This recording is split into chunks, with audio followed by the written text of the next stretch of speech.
Putin quería lograr un avance decisivo. Durante meses, el Kremlin había estado planeando el golpe final para doblegar la resistencia ucraniana en el este. Según los planes, las líneas del frente se derrumbarían gradualmente, lo que permitiría un avance significativo que se extendería hacia el oeste desde Donetsk. En cambio, llegó Odrodna. Esta pequeña aldea en la parte noreste del óblast de Yarkov había estado bajo ocupación rusa desde noviembre de 2025. Durante 6 meses, formó parte de los pequeños pero constantes avances del Kremlin. Odrodna, aunque pequeña, servía como punto estratégico para Moscú. Este punto era clave para mantener la presión sobre Kupiansk, acelerar el avance hacia el río Oskol y ejercer una presión constante en las regiones orientales de Yarkov y septentrionales de Donetsk. Hasta el 15 de mayo de 2026, ese día la 129. Brigada Mecanizada Pesada Independiente de Ucrania entró en la aldea y desbarató esa versión. Las fuerzas ucranianas hicieron mucho más que simplemente retomar la aldea. Al expulsar por completo a las tropas rusas de las zonas boscosas circundantes, las posiciones fortificadas y los puntos estratégicos liberaron un área de aproximadamente 22 kilómetros cuadrados. La forma en que se llevó a cabo esta operación y el rápido colapso de la defensa rusa constituyen la parte más impactante de la historia. La operación contó con una coreografía extraordinaria. El Batallón de Asalto Especial Shkval, adscrito a la 129. Brigada y el Batallón de Sistemas No Tripulados del equipo de rugby llevaron a cabo un ataque coordinado.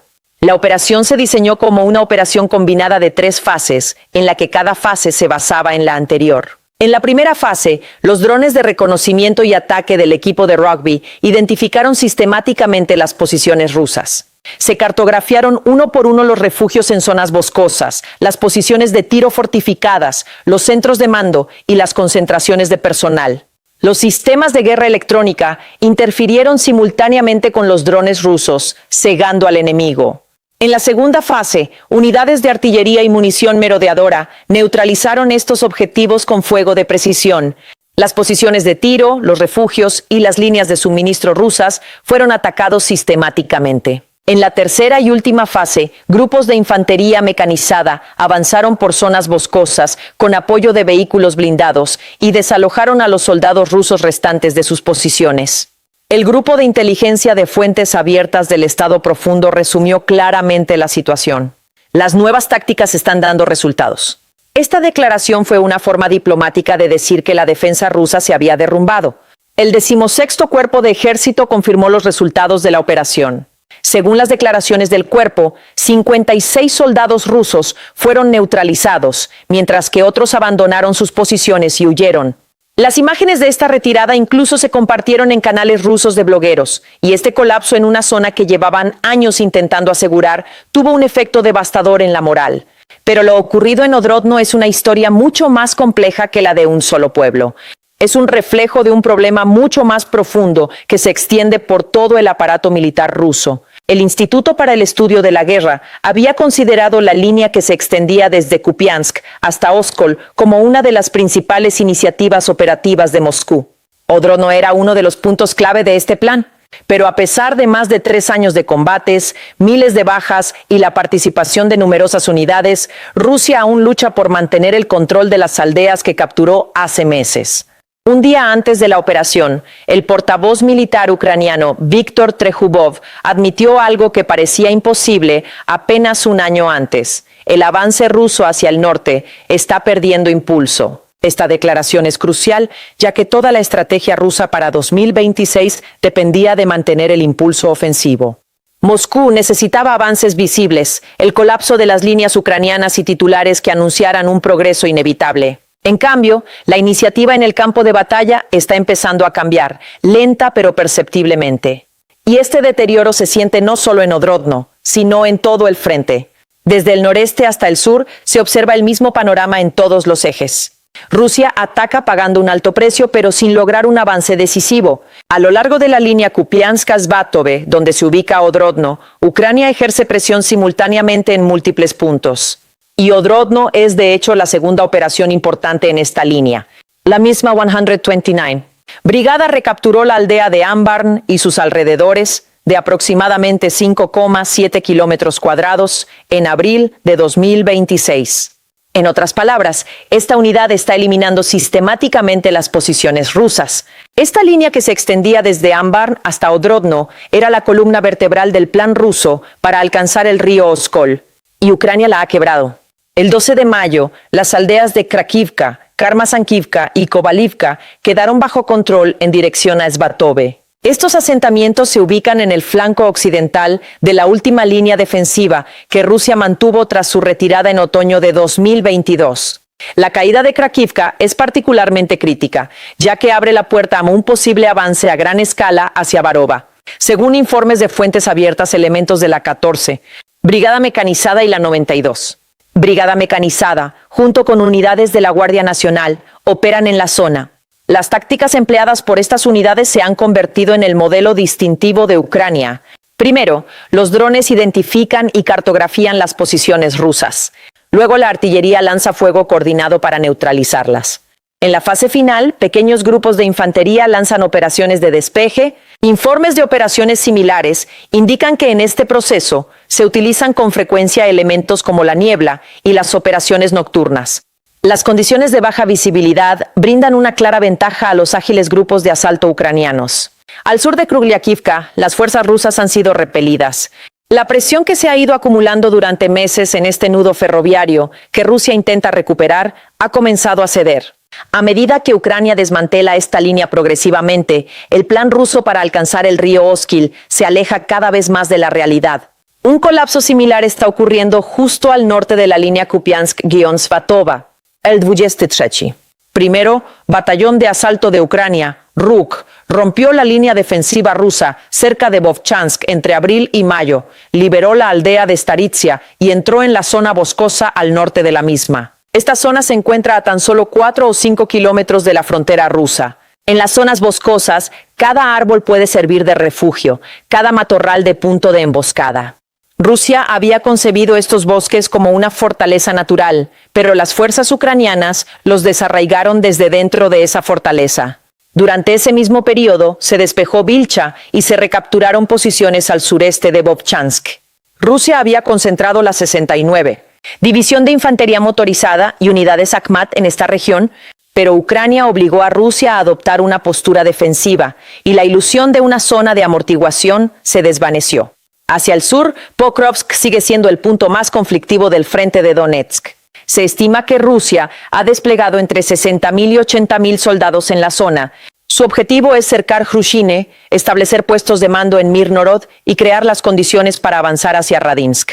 El 17 de mayo se registraron 32 enfrentamientos en el sector de Pokrovsk. Sin embargo, la línea del frente se ha mantenido prácticamente igual y no se ha producido ningún avance significativo hacia el cinturón de fortificaciones. Mientras el 7. Cuerpo de Reacción Rápida ucraniano ataca la logística rusa con superioridad de drones, repele las infiltraciones con rápidos contraataques. Los rusos se han visto obligados a utilizar vehículos de bajo perfil como motocicletas y remolques. Esto se debe a que los vehículos blindados se han convertido en objetivos de drones. Al oeste de Pokrovsk, a lo largo de la línea Sloviansk a Kostiantinivka, a Drushkivka, Ucrania también está logrando avances pequeños, pero constantes. Y en el extremo sur, en el frente de Zaporizhia, la situación es quizás la más crítica para Rusia. Desde enero de 2026, Ucrania ha recuperado aproximadamente 65 kilómetros cuadrados de territorio. Si se incluyen operaciones más amplias, esta cifra supera los 400 kilómetros cuadrados. En la batalla que se ha librado durante 7 meses en Stepnohirsk, Rusia ha concentrado sus divisiones aerotransportadas 7, primera 98, y 104, primera, así como divisiones de infantería motorizada bajo el mando de la 58, primera Fuerza de Armas Combinadas. Se está llevando a cabo una concentración masiva de unidades de élite. Sin embargo, a pesar de todo este poderío, no se ha logrado ninguna iniciativa significativa. El 17 de mayo se realizaron 24 operaciones ofensivas rusas en dirección a Juliápole, pero las fuerzas rusas no han avanzado en el frente sur en los últimos días. El ciclo de defensa, contraataque y consolidación de Ucrania está neutralizando cada ataque ruso. El panorama general es claro. El mismo patrón se repite en todos los frentes, desde el noreste hasta el sur. Rusia está atacando, pagando un alto precio, pero no logra abrirse paso. Ucrania ya no se limita a defenderse. Está pasando de la defensa a contraataques limitados. Las cifras que respaldan esta imagen son devastadoras para el Kremlin. En abril, las fuerzas rusas avanzaron apenas 53 kilómetros cuadrados en Donetsk y sufrieron aproximadamente 25.000 bajas en ese frente. Esta tasa de pérdidas equivale a 470 soldados por kilómetro cuadrado. Según el ISW, abril de 2026 marcó el primer mes desde la operación de Kursk en agosto de 2024, en el que Rusia experimentó una pérdida neta de territorio. Ucrania logró una ganancia neta de aproximadamente 116 kilómetros cuadrados. Durante los 30 días previos a mediados de mayo, Rusia perdió el control de otros 113 kilómetros cuadrados de territorio. ISW enumeró las razones subyacentes de estos reveses: los contraataques terrestres de Ucrania, los efectivos ataques con drones de alcance medio, las restricciones al uso ilegal de terminales Starlink por parte de Rusia y la decisión del Kremlin de bloquear la aplicación de mensajería Telegram fueron algunas de las causas de la retirada rusa. Tan importante como estos éxitos en el frente es la capacidad de ataque profundo de Ucrania en la retaguardia, capacidad que está desmantelando sistemáticamente los diversos engranajes de la maquinaria bélica rusa. En marzo de 2026, por primera vez en la guerra, Ucrania superó a Rusia en el número total de ataques con drones de largo alcance. Este punto de inflexión fue silencioso, pero tuvo un gran impacto. Ahora, objetivos ubicados a 2.000 kilómetros de la frontera ucraniana son atacados con regularidad. Aproximadamente el 70% de Rusia se encuentra ahora al alcance de los drones ucranianos. Los ataques a puertos y refinerías en abril obligaron a Rusia a reducir su producción de petróleo hasta en 400.000 barriles diarios. Zelensky afirmó que los puertos de Novorossiysk y Ust-Luga operan al 38% y al 43% de su capacidad, respectivamente. Las fuerzas ucranianas de sistemas no tripulados están atacando los sistemas de defensa aérea Pantsir y Tor, estaciones de radar, depósitos de combustible y de municiones en los territorios ocupados. Cada objetivo es una pieza clave en la maquinaria de guerra rusa. La noche del 16 de mayo, la planta química Novinomysk Azot, en la región de Stavropol, fue atacada por drones de largo alcance, provocando un gran incendio. Esta instalación es una de las mayores productoras de amonio de Rusia y proveedora de productos químicos utilizados en la fabricación de explosivos. Además, la instalación ha sido blanco de ataques en múltiples ocasiones desde 2025, pero cada ataque debilita aún más la economía de guerra rusa, y los objetivos son cada vez más estratégicos. Aviones S, U-57 y Su-34 en el aeródromo de Shagol, en Chelyabinsk, fueron atacados por drones. Esta ubicación se encuentra a 1.700 kilómetros de la frontera con Ucrania. Un buque lanzamisiles de la clase Karakurt, capaz de transportar misiles Kaliber, fue atacado en el puerto de Primorsk. Mariupol ya no es segura. Drones del cuerpo Azov patrullan a 160 kilómetros detrás de las líneas del frente. Crimea ya no es segura. La autopista M14 está bajo fuego y la estación de tren de Jankoy ha sido atacada. En otras palabras, el ejército ruso está descubriendo la cruda realidad de la guerra moderna. La distancia ya no garantiza la supervivencia. Una zona de combate con drones que se extiende aproximadamente 20 kilómetros desde la línea del frente se adentra cada vez más en territorio controlado por Rusia. Dado que Rusia es la parte atacante, debe trasladar constantemente tropas, municiones y equipos desde esta zona, y cada operación de transporte es altamente vulnerable a los ataques. Ucrania, por otro lado, se encuentra en gran medida a la defensiva, capaz de interrumpir las operaciones rusas simplemente manteniendo sus posiciones y atacando la cadena de suministro. El campo de batalla se ha transformado en la era de los drones y la superioridad aérea. Esta creciente presión está impactando directamente en el terreno y agravando la crisis de personal militar de Rusia. En los primeros 4 meses de 2026, las bajas rusas alcanzaron casi los 130.000 muertos y heridos. Solo en marzo y abril se registraron más de 70.000 bajas. Y el dato más crítico es este: Rusia ya no puede reemplazar a los soldados que pierde. El propio Medvedev afirmó que se reclutan 27.000 soldados pactados al mes, pero las bajas rondan los 35.000 mensuales. Investigadores independientes en Alemania han determinado que la tasa de reclutamiento en Rusia ha disminuido un 20% en comparación con periodos anteriores. Si bien las regiones ya ofrecen bonos de contratación por valor de decenas de miles de dólares, el reclutamiento sigue ralentizándose. Dado que el tiempo medio de supervivencia en las zonas cercanas al frente se mide en semanas, resulta cada vez más difícil convencer a la gente para que se una. La naturaleza de las bajas también está cambiando.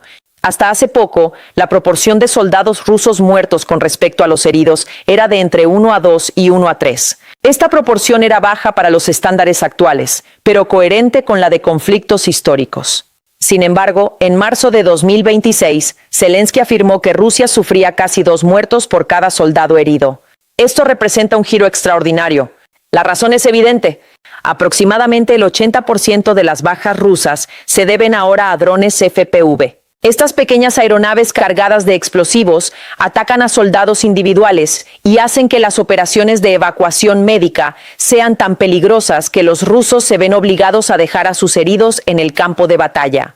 Los soldados rusos informan que no oyeron la aproximación de los nuevos drones autónomos ucranianos, controlados mediante cables de fibra óptica que no pueden ser interferidos por guerra electrónica y guiados por inteligencia artificial hasta el momento del impacto. A principios de abril, el director de una planta rusa de desarrollo de drones escribió explícitamente: «Hemos perdido nuestra ventaja en los últimos 6 meses. El 90% de nuestras pérdidas se producen en la logística de última milla». En Donetsk, Rusia se vio obligada a limitar el tamaño de los convoyes a 2 camiones a la vez para reducir la visibilidad aérea. ¿Cómo repercuten todos estos acontecimientos en Rusia? El colapso en el frente está afectando profundamente la moral del ejército ruso. El abandono de posiciones y la huida de los soldados en Odrodne no son un caso aislado, sino parte de una tendencia creciente. Blogueros militares rusos escriben abiertamente: «Atacamos constantemente, morimos constantemente, pero no conseguimos nada». En Stepnohirsk, el tiempo medio de supervivencia de un soldado ruso movilizado se ha reducido a 12 minutos, una cifra que dificulta incluso para el Kremlin mantener su propia propaganda. Cuando el director de un centro ruso de desarrollo de drones escribió: «Hemos perdido nuestro liderazgo en los últimos 6 meses», no se trataba simplemente de una admisión técnica, sino de una confesión de que la confianza del ejército se había resquebrajado. Desde la perspectiva del pueblo ruso, la situación se está volviendo cada vez más difícil de gestionar. Las encuestas que piden el fin de la guerra van en aumento, las protestas de mujeres se extienden e incluso los blogueros rusos se rebelan preguntándose: ¿por qué no podemos avanzar? Si bien la decisión del Kremlin de bloquear Telegram interrumpe inadvertidamente las comunicaciones militares rusas, no puede impedir que la opinión pública conozca la verdadera situación. Los aliados de Putin también sienten esta presión.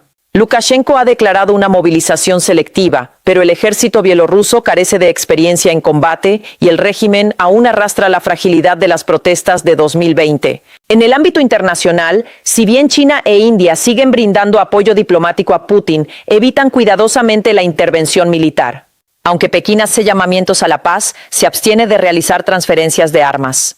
Delhi, por su parte, mantiene una distancia política mientras compra petróleo ruso barato. Los aliados de Putin lo apoyan, pero no comparten el costo de la guerra. Y quizás la pregunta más crucial sea: ¿qué puede hacer Putin de ahora en adelante? Sus opciones se reducen día a día. Una movilización total sería un suicidio político. Incluso la movilización parcial de 2022 provocó un éxodo masivo y protestas. Lleva 4 años blandiendo la amenaza nuclear, pero no la ha materializado. Con cada uso, su credibilidad se erosiona un poco más. Utilizar Bielorrusia como segundo frente podría dividir los recursos de Ucrania, pero conlleva el riesgo de un enfrentamiento directo con la OTAN. Una mayor orientación hacia la guerra podría colapsar un presupuesto ya al límite. La diplomacia es la base más poderosa que le queda a Putin, pero también se está debilitando. Afirmar que la guerra está terminando, mientras se acumulan tropas en las fronteras, se lanzan 800 drones y se aboga por la paz, y se exige a Ucrania que ceda territorio mientras se habla de negociaciones. Estas contradicciones ya no convencen no solo a Occidente, sino también a su propio pueblo. La declaración de la jefa de la diplomacia europea, Kaja Kallas, en Bruselas, resume quizás mejor la situación. Putin nunca se había encontrado en una posición tan débil. En resumen, las guerras de desgaste solo funcionan cuando un bando puede soportar pérdidas durante más tiempo que el otro. Y por primera vez desde que comenzó la invasión a gran escala, hay indicios crecientes de que el Kremlin se acerca a límites que jamás imaginó. No porque Ucrania se esté desmoronando, sino porque Ucrania se ha negado a hacerlo. ¿Qué opinan al respecto? Me interesa mucho conocer sus opiniones. Nos vemos en los comentarios. Para asegurarte de no perderte los eventos que dan forma a la trayectoria del mundo y para mantenerte informado al instante sobre QSM análisis únicos y completos. No olvides suscribirte a nuestro canal y activar las notificaciones.